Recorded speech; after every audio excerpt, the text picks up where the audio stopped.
यदि हम गांव में जाएं, जैसे मैं खजवाड़ा में गया और मैंने बातचीत की, तो उन लोगों में तो है कोई 0% नॉलेज है, और वो चाहते भी है, सुनना भी चाहते हैं।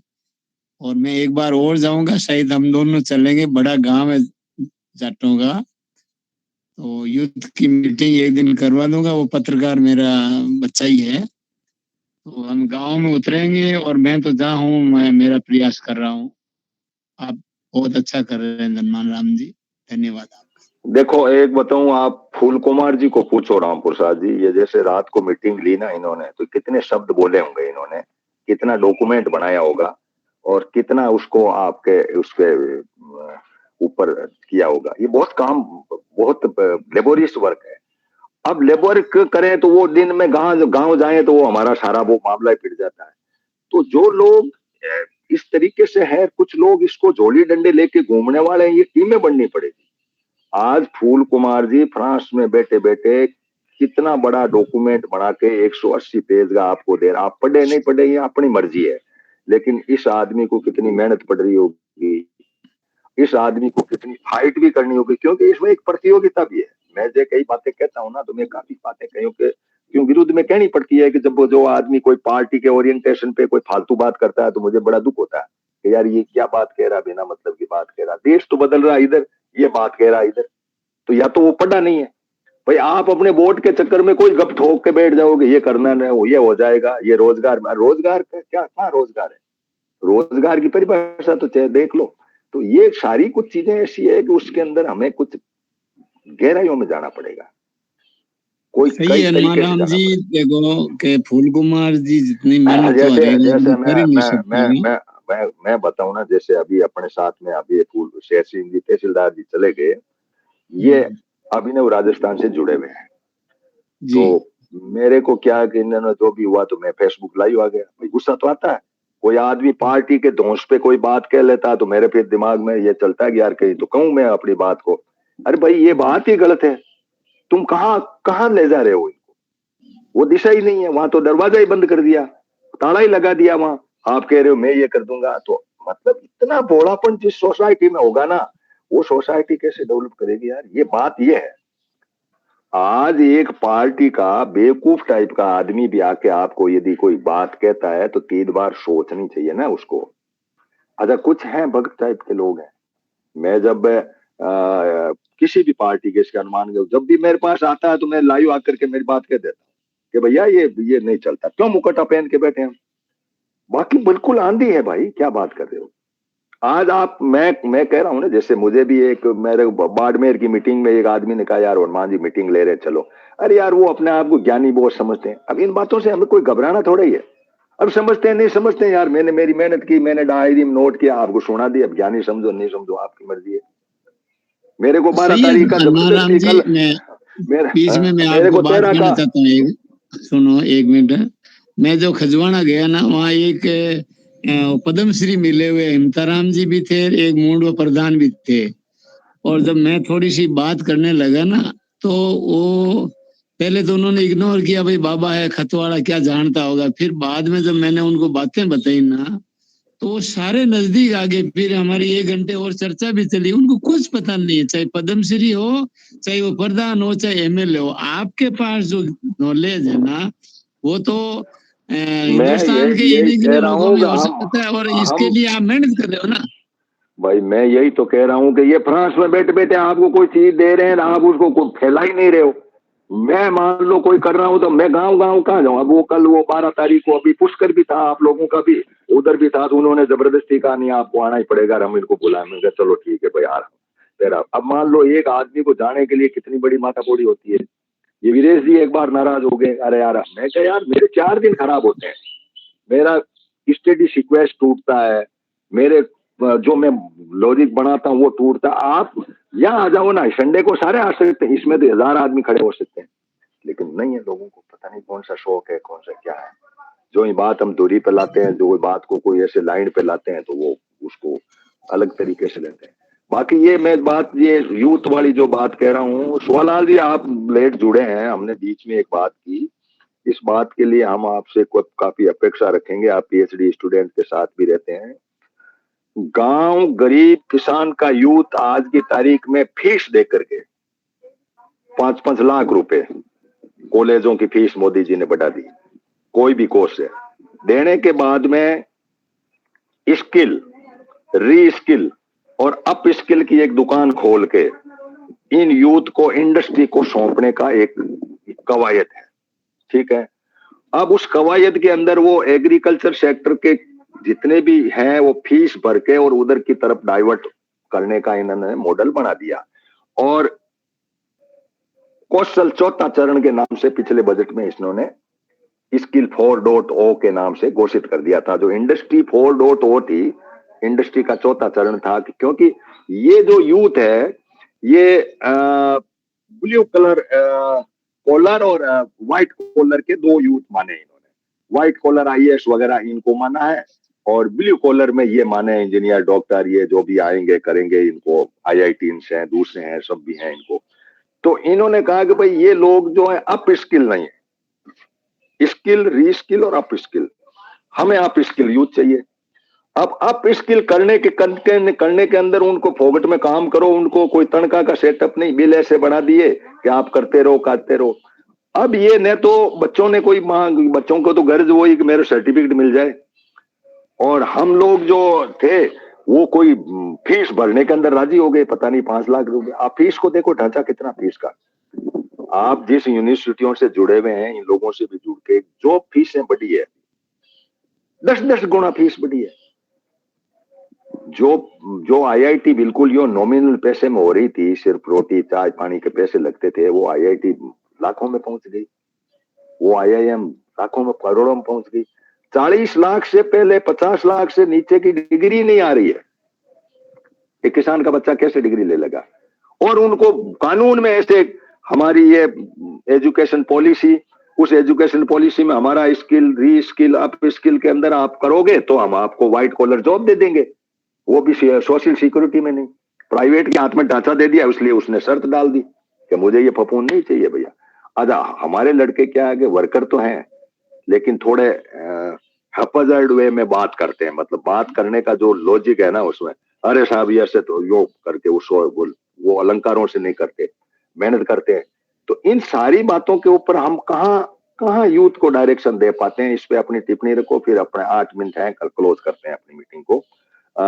यूथ के मामले में आप यूनिवर्सिटी के प्रोफेसर भी हैं, तो फूल कुमार जी को भी मैंने कहा, हमारे सारे एक्टिविस्ट हैं जो कहीं कहीं हैं, ये भी टीचर रहे हैं, राम प्रसाद जी भी फौज में रहे हैं, और मैं भी कॉलेज का एक बार साल भर के लिए लेक्चरर रहा हूँ पॉलिटेक्निक कॉलेज का, बाद में इंजीनियर रहा हूँ।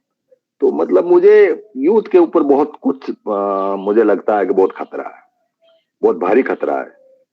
तो क्या कहना चाहेंगे? 5 मिनट में अपनी बात को रख दें, फिर कोई किसी को कहना होगा तो देख लेंगे। सुवालाल जी। हाँ, थैंक यू हनुमान राम जी। मेरा इंटरनेट चला गया था, करंट बिजली नहीं थी यहाँ पे लास्ट टाइम। तो देखिए, आपने जो इस मुद्दा है यूथ और एजुकेशन, उनका स्किल है, उनका फ्यूचर है। देखिए, जो एजुकेशन के सेंटर होते हैं जहाँ से हायर एजुकेशन यूथ लेते हैं, उसमें सभी आते हैं हायर एजुकेशन में। तो हायर एजुकेशन इंस्टीट्यूशन को आत्मनिर्भर बना दिया है। फाइनेंशियल जो सेंटर जो फंडिंग देता था, वो अब उस फंडिंग को सिर्फ सैलरी और पेंशन, जो भी पहले सर्विस में है 2004 से है, तो पेंशन, सैलरी और कुछ अलाउंसेज है, वही इस केंद्र सरकार दे रही है हायर एजुकेशनल इंस्टीट्यूशन को। बाकी एक इंस्टीट्यूशन कैसे डेली चलेगा उसके लिए आत्मनिर्भर बना दिया है। आप जानिए और अपना चलाना मैनेज कैसे करते हो डेली होगा। अब इसमें क्या हो रहा है कि हायर एजुकेशन इंस्टीट्यूशन को आत्मनिर्भर बनाने से, फाइनेंशियली बनाने से, मतलब उनको ऑटोनोमस कर दिया है कि आप खुद ही मैनेज करो। अब ये हायर एजुकेशन इंस्टीट्यूशन है, वो भारी भरकम लोन ले रहे हैं, हेपा जो है agency, higher education financial agency है, उनसे लोन लेती है। अब लोन का क्या होता है, एवरी 6 मंथ में EMI पे करनी होती है। जैसे मेरा यूनिवर्सिटी ने 250 करोड़ का लोन लिया है हेपा से, दिल्ली यूनिवर्सिटी 1050 करोड़ का लोन लिया है। अब ये जो 6 मंथली EMI यूनिवर्सिटी रिटर्न करती है, अब वो कहाँ से आएगा रिसोर्सेज? तो इसीलिए जो पहला टारगेट होता है वो है जो स्टूडेंट्स है जो पढ़ने के लिए आते हैं, जिनका एनरोलमेंट एडमिशन होता है, तो वहाँ फीस बढ़ा दी गई है। कई जगह 5 गुना बढ़ी है, 3 गुना बढ़ी है, बढ़ रही है। जितनी EMI का बंदोबस्त करना होता है उतना सेमेस्टर वाइज फीस बढ़ा दी जाती है। जो फीस बढ़ाने का जो तरीका होता है वो होती है, एक फाइनेंस कमेटी होती है, उसमें कोई रिप्रेजेंटेशन ना तो स्टूडेंट का होता है ना कोई स्टेक होल्डर का होता है, खाली सेंट्रल गवर्नमेंट से, UGC या मिनिस्ट्री से अपॉइंटेड मेंबर आते हैं। यूनिवर्सिटी के जो अथॉरिटी होती है, फाइनेंस ऑफिसर वगैरह, रजिस्ट्रार है, ये उस कमेटी में मेंबर होते हैं और कोई रिप्रेजेंटेशन नहीं होता है, कोई आवाज नहीं सुनी जाती है, जो भी इंस्ट्रक्शन आता है तुरंत फॉलो होता है।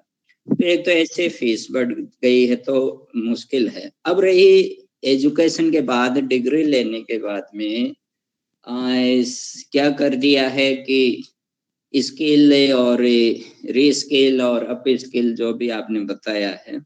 देखिए स्थिति यह है कि इंडिया में जो हायर एजुकेशन है, उस हायर एजुकेशन का जो 90% एजुकेशन है वो सिर्फ थ्योरेटिकल एजुकेशन होती है, और जो 10% एजुकेशन हायर, जिसमें एग्रीकल्चर आती है, मेडिकल आती है, इंजीनियरिंग आती है, मैनेजमेंट आती है, वो सिर्फ 10% एजुकेशन है खाली, मतलब स्टूडेंट एनरोल का हो या डिग्री लेते हैं।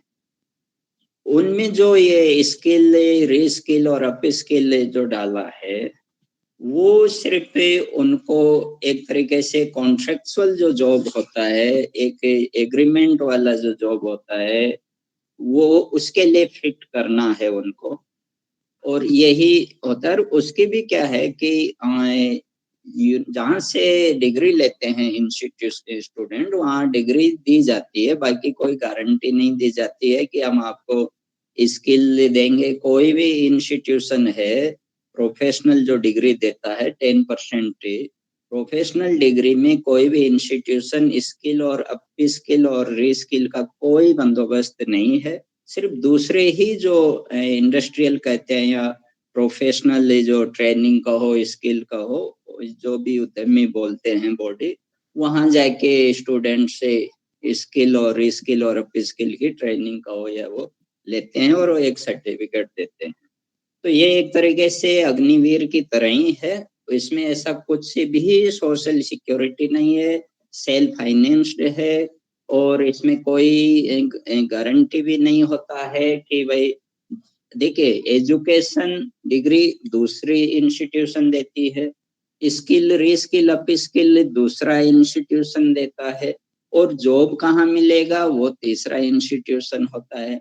तो आप ये सोचिए कि ये एक सिस्टम बना दिया गया है कि इसी सिस्टम में स्टूडेंट उलझा रहता है, अपना टाइम बिताता रहता है। तो अब इसमें ना तो कोई बेरोजगारी भत्ता मिलता है, मतलब ये जिम्मेदारी होती है जो इंस्टीट्यूशन ट्रेनिंग देता है, उसकी जिम्मेदारी होनी चाहिए जो कि वो उनको अनएम्प्लॉयमेंट का भत्ता तो दे। लेकिन आप सोचिए, उल्टा भत्ता देने के बजाय उनसे पेमेंट लेता है स्किल और रीस्किल और अप स्किल सर्टिफिकेट देने के नाम पर। अब वो जॉब कहाँ लेंगे? अब जॉब में तो यह है कि आप ऑटोमेशन ला रहे हो, मशीनें ला रहे हो, पूरे देश में कोई 100 ऑटोमेशन से रिलेटेड इंस्टीट्यूशन सेंटर खोल दिए गए हैं, जिसमें यूनिवर्सिटीज को शामिल नहीं किया है, खाली जो IIT का हो या जो प्रोफेशनल डिग्री है उन्हीं को रखा गया है। तो ये एक साइकिल बना हुआ है, और इसमें फ्यूचर कुछ भी नहीं है। फ्यूचर वही है जैसे अग्निवीर का जो फ्यूचर होगा अग्निवीरों का, वही स्टूडेंट्स जो स्किल अप स्किल रीस्किल कर रहे उनका होगा। और ये जो पूरा मकसद ऑब्जेक्टिव है, जस्ट एक सेंटेंस में बोलना चाहता हूँ मैं, जो पूरा ऑब्जेक्टिव है एजुकेशन ट्रेनिंग और जॉब का, वो मकसद यही है कि मास मेजोरिटी जो पॉपुलेशन है, जो गांव से आती है, बैकवर्ड कम्युनिटी है, डिप्राइव्ड लोग है, उनको आप हमेशा के लिए उनको एक तरीके से डिपेंडेंट बनाए रखना है कि वो हमेशा वो डिपेंड ही रहे और पे, बस यही पूरा मकसद ऑब्जेक्टिव है। नहीं, मैं सुवालाल जी इसमें एक लाइन जोड़ दूं, डिपेंडेंट के सिवाय बिजी विदाउट वर्क पे रखना चाहते हैं, ताकि लोगों के ये भाव नहीं पैदा हो कि क्या कर रहा है बच्चा कि वो वहां पे री स्किल हो रहा है, क्या कर रहा है अप स्किल हो रहा है। ये जो है ना, ये नाटक ऐसा खड़ा किया गया है कि जिसमें आपको यो नहीं लगे कि आपका बच्चा कहीं कुछ कर नहीं रहा, आपका बच्चा कुछ न कुछ कर रहा है। ये आभास होना बहुत जरूरी है ना, बच्चे को भी आभास हो और उसके गार्जियन को भी हो। गार्जियन इस बात को पूरा पकड़ नहीं पा रहे। समस्या ये है कि गार्जियन उसको पूरा पकड़ नहीं पा रहे हैं कि ये हमारे साथ ये इंडस्ट्री को फोकट की लेबर दे रहा है ये तो, और हम जो है फीस दे रहे हैं, लेकिन कोई किसी प्रकार का कोई वो सहायता अप्रेंटिसशिप कुछ नहीं है। तो जो ढांचे खड़े किए हैं ना इन लोगों ने, इतने शातिरपने से खड़े किए हैं कि मैं कई बार तो यूं सोचता हूँ कि यार और बाकी तो मेरे धोखा में सहन हो गया, किसान का भी हो गया, मैंने कहा मरने दे यार, कौन सा मजदूर का भी हो गया, मैंने सारी मीटिंगें लेके देख ली, कुछ हम इस माजने के हैं, कुछ ये है, कुछ भगवान करेगा जैसा होगा। लेकिन ये जो बहुत बड़ा धोखा है ना इसके मामले में, तो फूल कुमार जी अब अपना 1 मिनट बच रहा है और मैं सोचता हूँ कहीं वाइंड अप करेंगे हम। और सुवालाल जी बड़े सुलझे हुए एनर्जेटिक आदमी हैं, आप इनके साथ अटैच करके और इस एजुकेशन के इस ढांचे को समझ करके और कुछ हमें एक हमारे गांव के बच्चों की एक दिशा, जो क्योंकि आप लाइब्रेरी की बात भी कर रहे हैं और भी बात हो रही है, ये सारी बातें ठीक है, लेकिन बिजी विदाउट वर्क कर देना ये बहुत बड़ा मॉडल है।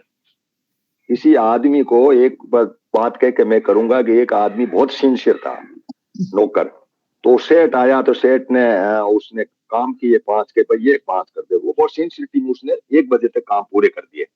1 बजे के बाद में वो गया सेठ का खाना खाकर वापस कह रहे कि ये काम बेटा क्यों है, कैसा वो काम कहाँ कर दिया, वो काम कर दिया, वो काम कर दिया, तो वो हो गया। तो फिर कहा कि ये पाडा बेटा है ना इसको पंपोड़, इधर कट्टा कहते हैं पंजाब की तरफ।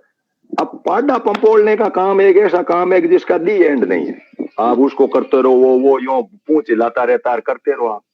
तो इन्होंने क्या पाडा पंपोड़, एक आदमी ने मुझे एक कहावत कही थी कि साहब सरकार पाडा पंपोड़ो काम ऐसा दे देती है कि आदमी उसमें बड़ा लगता ही नहीं कि मैं बिजी नहीं हूँ।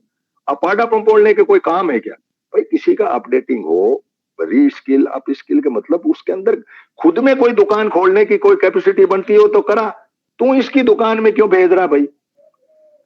स्किल का मतलब तो ये होना चाहिए कि मैं खुद कर पाऊं, खुद का कोई लेना देना नहीं।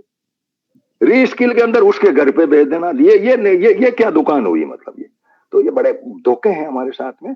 चलो 1:02 हो गया, आजकल ये लिखा हुआ भी आ गया, आपका शेड्यूल टाइम से ज्यादा हो गया है, 1 मिनट ऊपर जा रहा है। तो धन्यवाद, और किसी को कोई बात कहनी हो तो जोड़ सकते हैं, रिकॉर्ड हो रहा है सेशन, तो उसी लाइन ऑफ एक्शन पे अपनी बात कहें। कमलेश जी बोले नहीं है, सुनते ही सुनते हैं, तो कोई बात कहना चाहें तो कह सकते हैं। तो ठीक है, क्लोज की जाए फूल कुमार जी मीटिंग, और सुवालाल जी से। और सुवालाल जी ये फूल कुमार जी बड़े लेबोरियस आदमी हैं, बहुत मेहनत करते हैं, फ्रांस में है और अपने वे में कुछ एक एनर्जेटिक माइंडसेट से काम कर रहे हैं, तो वहाँ कुछ इस एजुकेशन लाइन में ही है शायद मेरे ख्याल से वो उसी। तो आप लोगों को नंबर में फूल कुमार जी जरूरत पड़ेगी तो मैं दे दूंगा, आप कांटेक्ट करना चाहें तो। एजुकेशन पॉइंट ऑफ व्यू से इनका अच्छे चिंतक हैं ये। ठीक है जी, हाँ ओके, फिर क्लोज करते हैं मीटिंग को। हाँ जी सर, नमस्कार सभी को।